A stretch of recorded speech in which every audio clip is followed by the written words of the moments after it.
We're now going to create an engineering drawing of our last part, the bracket. So we need to open the drawing template. Now we can't use this one here, we need to use the one inside the Oaklands folder, which is this one. We're still in the bracket project, so that's okay. So create, just accept that. Okay, so here we have the border. This is actually an A3 template, and we can change some of the parts. We can, so if we right click on the sheet, edit sheet, you see here that it's A3. We could choose A4, we'll leave it A3, landscape or portrait, and we can change into which corner this title block goes. It'll move around on its own, but we'll just leave that as it is, A4, A3 landscape. So the first thing we need to do when creating a drawing is to bring in the base view. This is the view with the most information on it. So first of all we click base, just jump into this folder.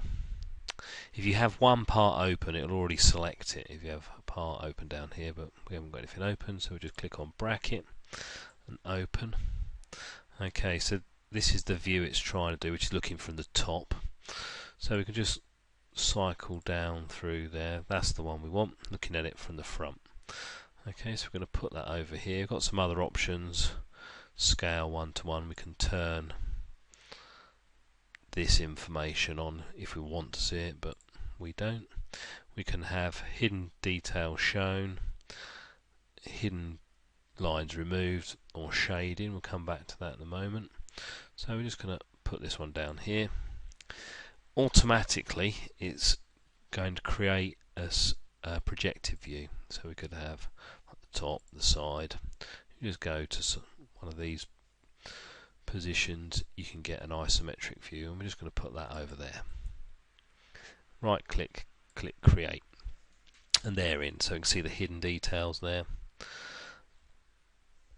Okay, now these three views are all connected, so if I move one, they'll all stay in a projected form.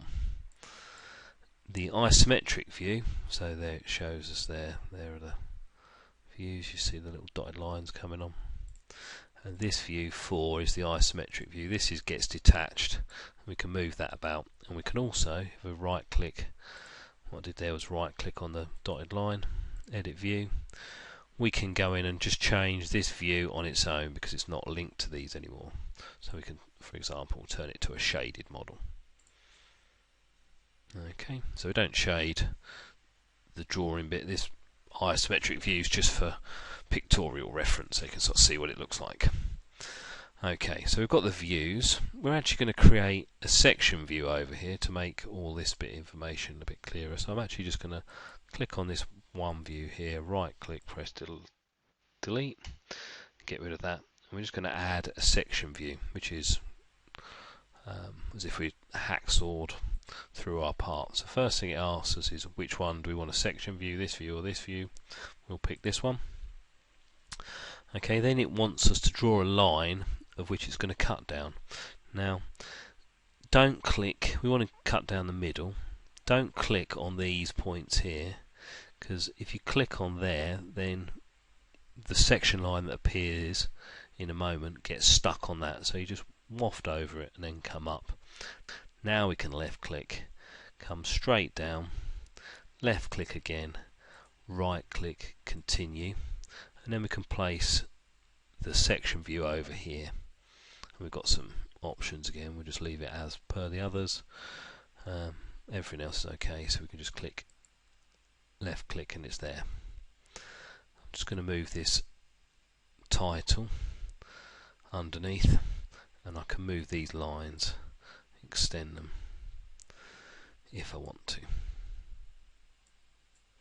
Okay, so I've got my views all in place now. The next thing we do before we start dimensioning it is put some center lines on. So we do views, then we do center lines. So we click on the annotate tab, and then up here we've got some center options, first of all we're going to click the center mark and we're going to pick the largest of any circles that we can see. So that's done those two. We're going to click on center line and do that one over here. So left click, then left click, right click, and then click create. So that one's there, and the other one, I'll just zoom in and show you. There, left click, there, left click, right click, create. Double click the mouse wheel to zoom on. Okay, oh, I missed one up here. So this is the hole here. Another one you can use, a good one to use, is one called bisector. If I click on one line, then another, it puts a center line halfway through. So, okay, so got our views, we've got our center lines. Now we start dimensioning, but we start off firstly with the overall dimension, sort of this like the length, width, and height kind of dimensions. So let's click there and there. So 50, 50. So that's got that. We'll get the height here. You see it's automatically projecting to the one above it, so it stays in line. Okay, so now we can start doing some of the smaller dimensions.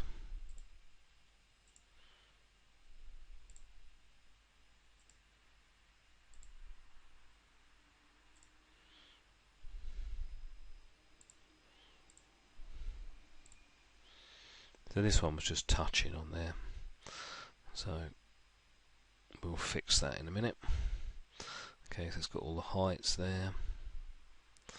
Just do this width.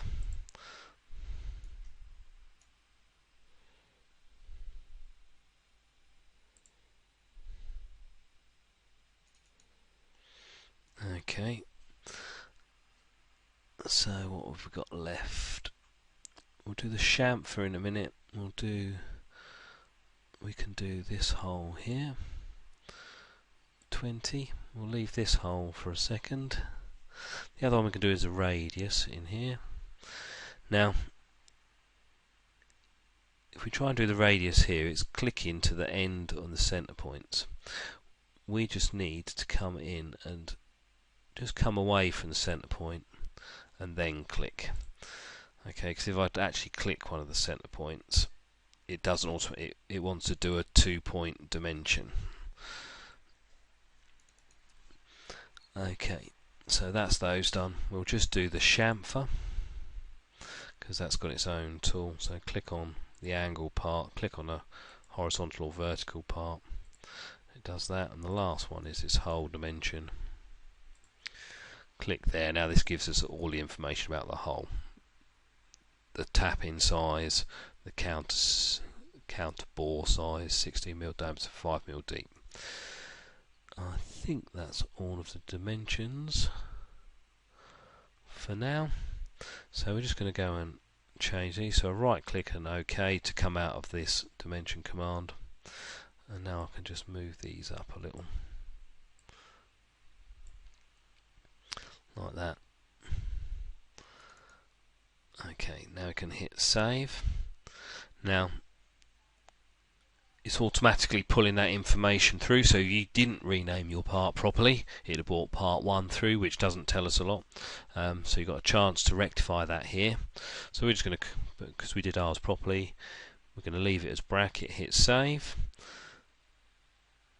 Okay, so now it's popped up down here.